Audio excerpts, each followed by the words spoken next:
अभी जो सारी गड़बड़ चल रही है पूरी, ये हम लोग अपनी जीवन शैली को भूल गए। जीवन शैली के जो मूल्य थे हमारे, वो भूल जाने की वजह से ये गड़बड़ है। हमारे अपनी जीवन शैली के हर मूल्य को हम लोग भूलते जा रहे हैं। पैसे वाले होकर के रहना अभी नहीं हुए हैं ना हम लोग। पैसा अभी नहीं आया है ना हमारे पास में, हजारों सालों से बहुत रहा है। जब मेघालय हिंदुस्तान में आया 2 फरवरी 1835 को, उन्होंने अपने पार्लियामेंट में एक लेक्चर दिया कि मैं हिंदुस्तान खड़ा और आड़ा पूरा देखा हूं, गहराई से देखा हूं। यहाँ एक भी आदमी गरीब नहीं है, यहाँ एक भी आदमी अज्ञानी नहीं है, और एक भी आदमी भिखमंगा नहीं है। गरीब नहीं है का मतलब भिखमंगा नहीं है कोई। बहुत है, हर एक के घर में मैं इतना पैसा देखा हूं कि वो गिनते नहीं है, तोलते हैं। इतना पैसा मैं देखा हूं, बोले गिनने का टाइम नहीं, तोल के रख लाते हैं बोले बाजू में। तो हर एक के पास में इतना है। इतना सब रहने के बाद भी वो लोग सारी चीजों की सीमाएं कायम किए थे कि आदमी को सुविधा कितनी चाहिए। आज सुविधा का क्या पैमाना है, डेवलपमेंट का क्या पैमाना है, क्या क्या हो जाने से डेवलप हो गया आदमी, कुछ है क्या पैमाना? ऐसा नहीं है। सुविधा का क्या पैमाना है, कितनी सुविधा हो जाए तो मेरे को बस है, ऐसा कुछ है क्या? आज नहीं है। बस आज अगर 5 लाख रुपए है पास में तो 1 लाख की कार लेगा, 5 करोड़ है तो 2 करोड़ की कार लेगा, 20 करोड़ की कार लेगा, ज्यादा ज्यादा यही है ना। फिर और क्या है? वो भी सुविधा है, ये भी सुविधा ही है। उसका भी एक्सीडेंट होगा तो मरेगा, इसमें भी मरेगा बेटा, इसमें नहीं मरेगा ऐसा तो नहीं है ना। मरेगा तो इसमें ही। ये ऐसे क्यों हुआ है? थोड़ा दिल्ली में जहाँ ये रहता है, अगर आपके पास कार नहीं है तो कोई बात नहीं करेगा, है ना। अगर आपके पास में सूट बूट नहीं है तो भी कोई बात नहीं करेगा। तो वहां ये सब चाहिए। मगर हिंदुस्तान में तो उल्टा चलता था पूरा। यहाँ तो पूरा उल्टा चलता, जो इतना नंगा मुंगा होके बैठा है वो उतना पूजनीय होता था, वो आदर्श होता था कि देखो इतना होने के बाद भी ऐसा है, इसको क्या कमी गई, क्या कमी गई थी, इसके बाद भी ऐसा है, तो इसका मतलब इससे हटके कुछ और है। एक लड़का बड़ी तपस्या किया एक आदमी कि पारसमणि मेरे को मिल जाए। पारसमणि क्या होती है कि लोहे को लगाने से वो सोना बन जाता है।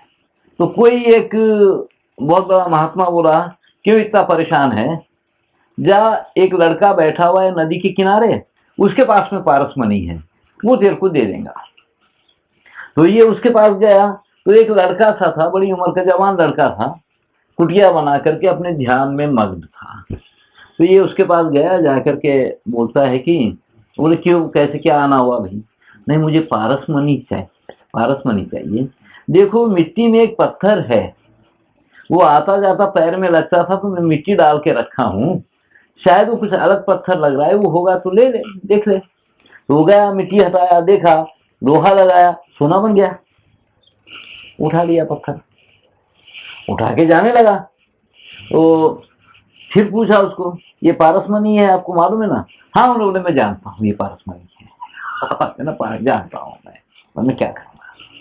तो ये थोड़ी दूर जाने के बाद में उसको लगा कि इस पारसमणि से भी बड़ी कोई चीज इसके पास में है ना, तभी तो इसको फेंक के रखा है। तो वो बड़ी चीज क्या है, मैं इसके लिए पागल हूं और ये फेंक के रखा है, जानता हुआ भी फेंक के रखा है। तो वो फिर वापिस आया, तो महाराज आपके पास इससे बड़ी क्या चीज है कि आप इसको महत्व नहीं दे रहे हैं? तो वो बोले कि अब जब तेरे को वो चीज चाहिए तो फिर ये काहे को, इसको फेंक रहा, तो मैं बताता हूं। तो उसको फेंक दिया। तो उसके बाद वो आत्मज्ञान की बात किया। तो वह हमारे पास में ऐसी बहुत कहानियां, बहुत ऐसी कहानियां हैं जो कभी हमको ये सोचने पे मजबूर करती थी। समृद्धि चाहिए मगर यही सब कुछ है हमारे लिए, ऐसा नहीं होना है दिमाग में। उससे हटके निर्लिप्त भाव तो कुछ होना ही है। यही हमारे, इसके बिना हम नहीं जी सकते हैं, ये नहीं है। ठीक है तो है भाई, है का मतलब क्या है, उसको बांध करके फिरेंगे क्या, या उसका भूना प्रदर्शन करेंगे? वो नहीं कर सकता ना भाई। बहुत सारी हमारे पास में ऐसी कहानियां चलती ही है कि एक राजा था, उसके पास 8 लक्ष्मियां थी, अष्टलक्ष्मी, धन लक्ष्मी, धान्य लक्ष्मी, ऐश्वर्य लक्ष्मी, संतान लक्ष्मी, वैभव लक्ष्मी, गज लक्ष्मी, आ लक्ष्मी, धैर्य लक्ष्मी, इवన్నీ लक्ष्मी है। तो जब 8 लक्ष्मियां एक घर में थी तो आपस में खटपट हो गई कि मैं, हाँ लक्ष्मियों में मैं हूं करके इसके पास सब कुछ है करके धन लक्ष्मी बोलती, धान्य लक्ष्मी बोलती नहीं नहीं मैं हूं करके सब कुछ है। तो ऐसा समझने लगे, अपना अपना चालू किए, लड़ लिए। तो अच्छा ये है कि राजा से पूछा जाए। तो राजा अपने पलंग पे लेटा हुआ था बेचारा, जाके चारों तरफ खड़ी हो गई, हे राजा बोल, मैं धन लक्ष्मी हूं, मैं हूं करके तेरे पास सब कुछ है, ये तू मानता है ना? तो कोई जवाब नहीं देता। तो ठीक है, तेरी अगर मेरे को जरूरत नहीं है तो मैं जाती हूँ। धन लक्ष्मी चले गई। धान्य लक्ष्मी भी वो पूछी, मैं हूं करके तू खा पी रहा है, सब कुछ है, वैभव, कुछ नहीं बोलता।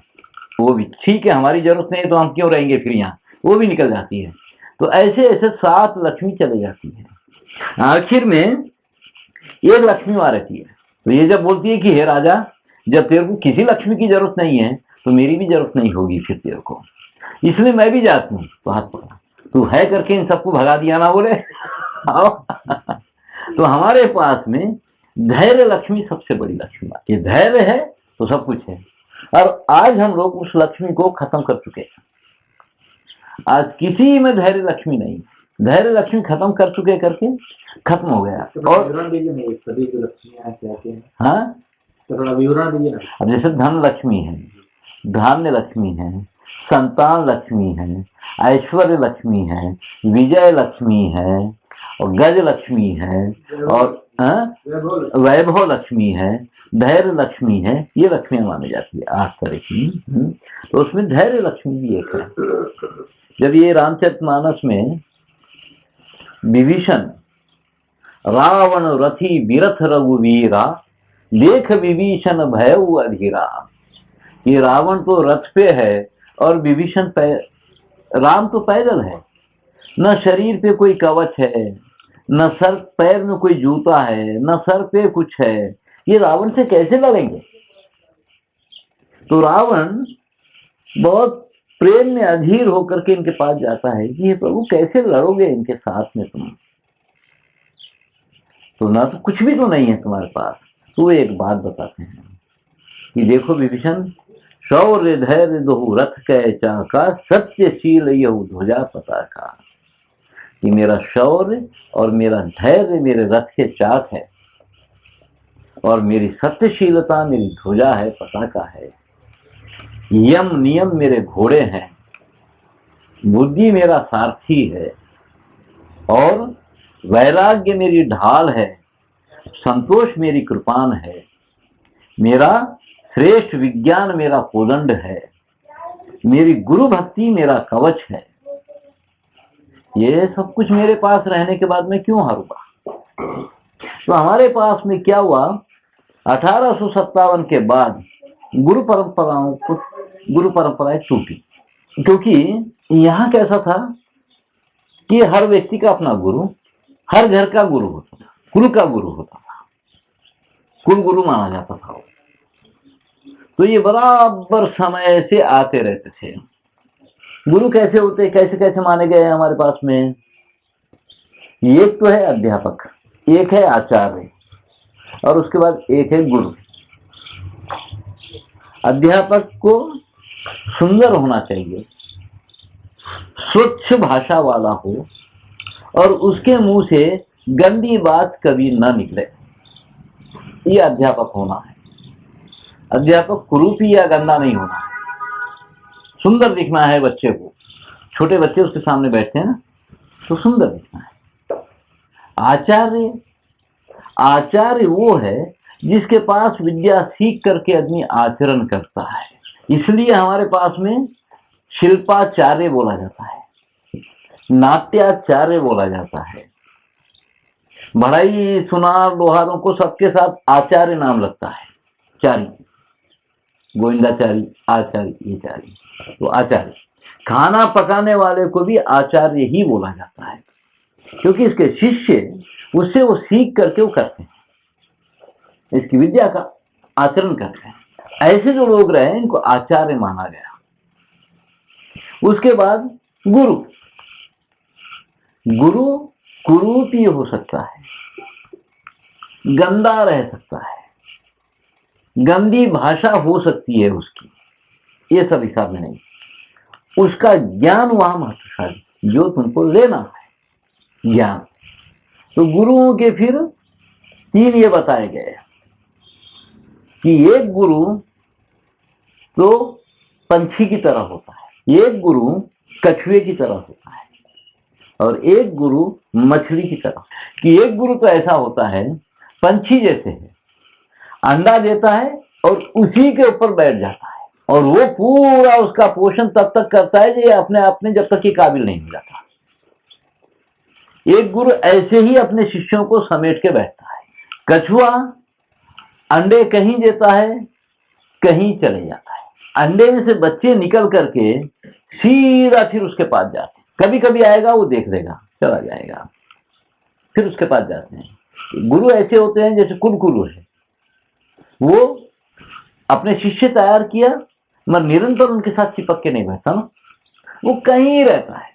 कभी ये उसके पास चले जाएंगे, कभी वो इनके पास आ जाएगा, ऐसा है, चिपक करके नहीं रहता। और मछली जैसे अंडे देती है और उसके चारों तरफ ही घूमते रहते हैं। एक गुरु ऐसे भी होते हैं कि जो शिष्यों के अतराफ मंडराते रहते हैं, ये है ना। तो इस तरह से हमारे पास गुरुओं की पद्धतियां रही है पूरी। अब जो कुलगुरु थे वो उस तरह के थे, साल 2 साल में एक बार आना है, इनके घर में ठहरना है। ये लोग इनके घर का हाथ का खाना तो नहीं खाते थे। जब कुलगुरु आ जाते थे तो ये पूरा राशन पानी वहां रखते थे, कुलगुरु पका करके इनको भी खिलाते थे, खुद भी खाते थे। जिस यजमान के घर में आया ये लोग पका के उनको खिलाते थे। तुम अपने लिए क्या पका लेते? हम ही पकाते ना भाई, तुम्हारे लिए भी चलो महाप्रसाद ये महाप्रसाद ये इनके हाथ का नहीं खाते थे, ये हम पकाएंगे तुम खा लो। या जो कुलगुरु आते थे, बहुतों को देखा हूं मैं, वो पकाते थे, परिवार को खिलाते थे, चलो तो ऐसा। अब ये जब तक ये गुरुआ थे तो उस परिवार की बहुत समस्याएं हैं, परेशानियां हैं। कोई बच्चा मान रहा नहीं है बात, तो ये गुरुआ उसको दुरुस्त करते थे, अरे ऐसे नहीं कर सकता है, तो ऐसे तो नहीं होगा, कहीं ये हार जा रहा है। तो गुरु का क्या एक महत्व है बोलता है, एक गुरु के डिक्शनरी में हार नाम का शब्द नहीं होता है। गुरु कभी नहीं हारता है। एक राजा हार सकता है, उसका शिष्य अगर कोई राजा है वो हार सकता है, मगर उसको फिर कहीं ना कहीं से गुरु खड़ा कर देगा। गुरु में वो दम है, वो रास्ते निकालेगा। हर चीज का विकल्प उसके पास होता है, वो रास्ते निकालता है, वो फिर इसको खड़ा करेगा।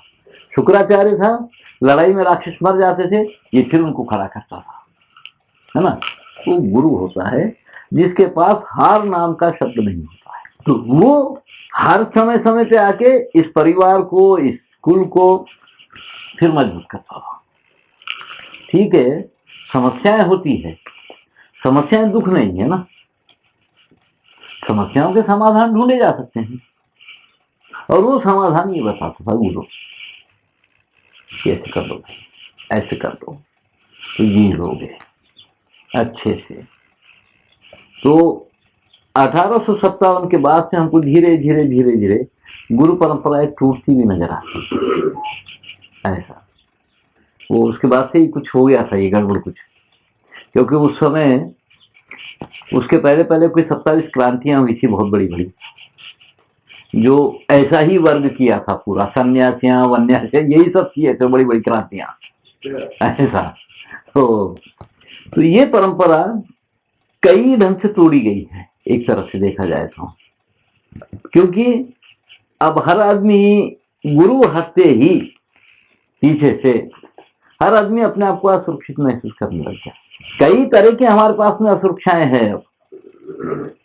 सामाजिक असुरक्षा अलग है, आहार की असुरक्षा अलग है, फिर धैर्य की भी सुरक्षा नहीं रह गई है हमको। क्योंकि कई मतों में तो ये बात चलती है कि परमात्मा तुमको गरीब बना के भी तुम्हारी परीक्षा लेता है, या तुमको अमीर बना के भी परमात्मा तुम्हारी परीक्षा लेता है कि अमीर बनने के बाद भी तुम अपने ईमान पे रहे या नहीं रहे, तो परीक्षा लेता है। और गरीब बना के भी तुम्हारी परीक्षा लेता है कि तुम इतने गरीबी में भी अपने ईमान पर रहते या नहीं रहते। ये बात चलती है ना। अमीर बना के भी परीक्षा ले रहा है, तो उसके दिमाग में जब ये बात बैठी है तो वो काफी सोचता है कि मैं जो कर रहा हूं फिर ये गड़बड़ नहीं हो जाना है। गरीबी में तो फिर वो धैर्य ही होता है उसको कि अरे ये परीक्षा ले रहा है परमात्मा हमारी, इसलिए इस परीक्षा में पार होना है, ईमान से बेईमान नहीं बनना है हमको। तो भी एक हिम्मत रहती है ना, ऐसी कुछ बातें घूमते रहे तो आदमी के दिमाग में। पर अभी हमारे समाज में ऐसी कोई बात नहीं चलती। धैर्य तो कोई किसी को देता ही नहीं, सब उसकी हिम्मत को कम करने वाले ही होते हैं। ये जरा सी कुछ गड़बड़े हो गई है पूरी। ऐसा है तो गुरु जी, नास्तिक ने कैसा जिएगा आप सभी गॉड के ऊपर, भगवान के ऊपर नहीं, ईमान से। नास्तिक जो है, नास्तिक तो अपनी एक पद्धति बना लेता है, वो भी जानता है कि ईमान क्या है, बेईमानी क्या है। एक समाज में जीना है तो वो जरूरी नहीं है कि परमात्मा के ही बल पे जिया जा सकता है। हमारे लोग भाग्य को मानते हैं, भाग्य के भरोसे नहीं जीते ना, मानते हैं भाग्य को।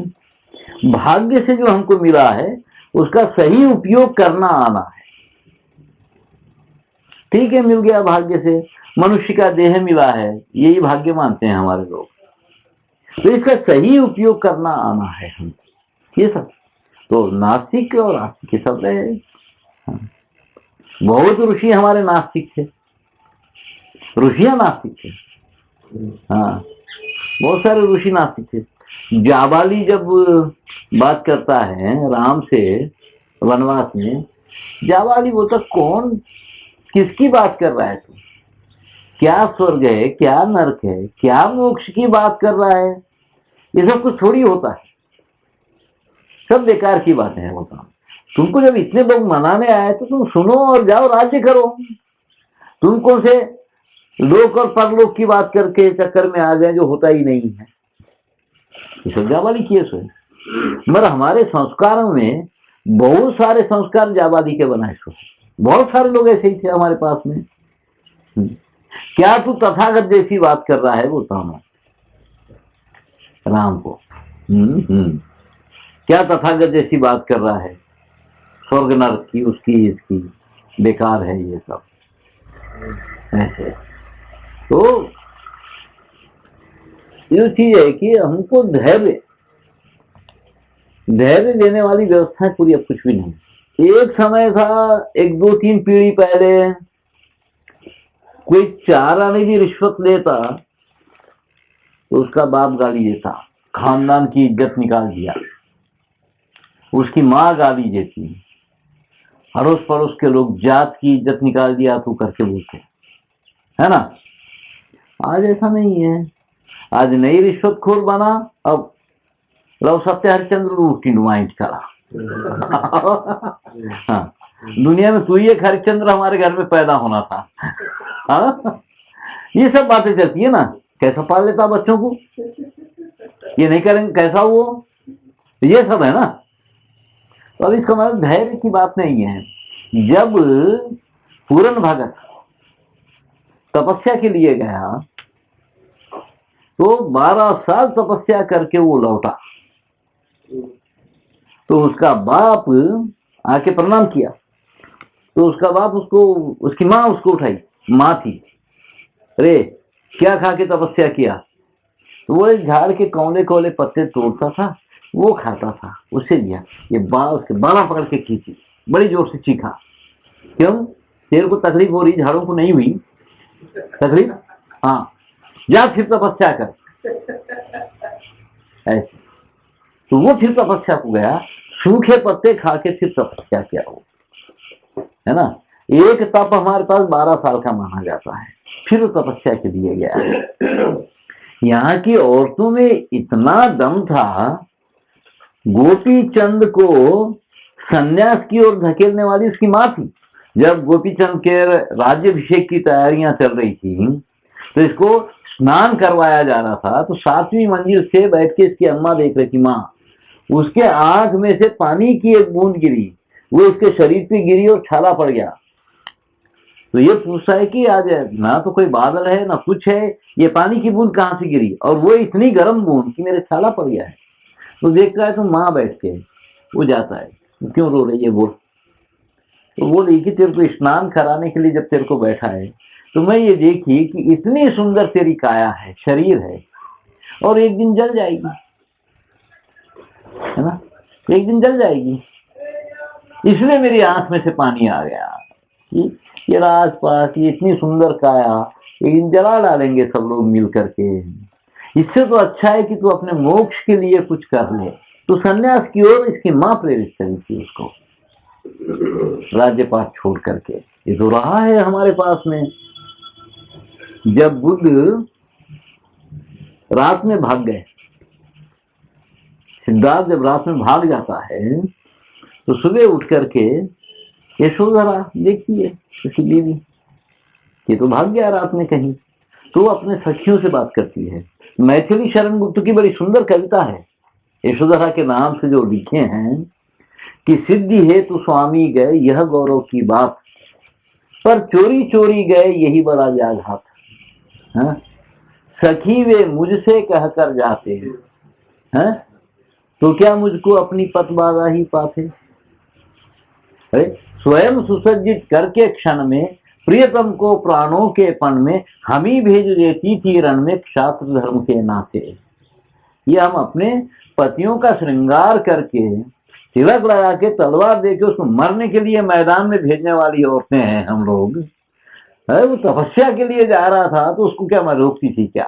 हाँ, वो तो उससे भी श्रेष्ठ बात थी। हाँ, हमको इतना कमजोर कैसे समझ लिया वो।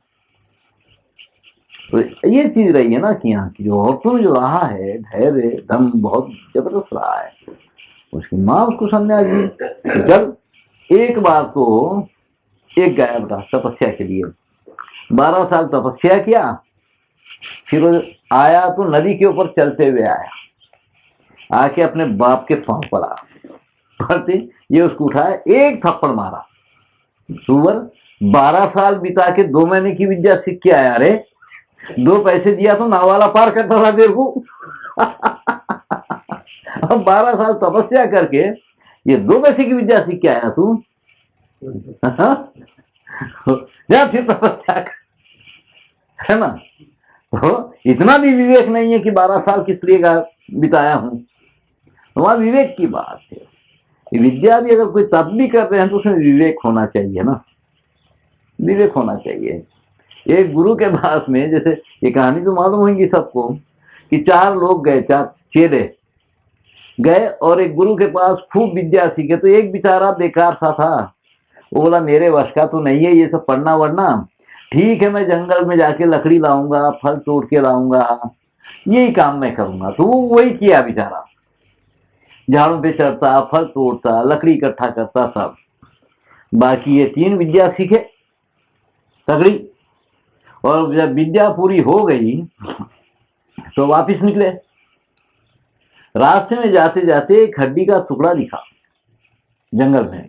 एक जना वो हड्डी का टुकड़ा उठाया, देखा ये तो शेर की हड्डी है, मैं इतनी हड्डी से इसका 80 पंजर तैयार कर सकता हूँ। किया, 80 पंजर बनाया शेर का। दूसरा बोले इस पे मैं मांस मज्जा रक्त सब पैदा कर सकता हूँ, वो किया अपने तपस से। तीसरा बोला मैं इसमें जान भरता हूँ। वो लकड़ी काटने वाला बोला मेरे को और कोई विद्या नहीं आती, मेरे को एक ही एक विद्या आती है कि मेरे को झाड़ पे चढ़ने दो, उसके बाद जो तुमको करना है करो।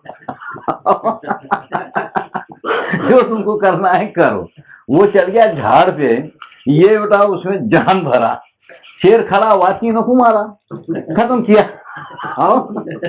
तो ये जो विद्याएं हैं, ये विवेक नहीं रहने पर इनका ऐसा दुरुपयोग होता है फिर, जिसमें अपनी ही जान खपाते हैं ये लोग।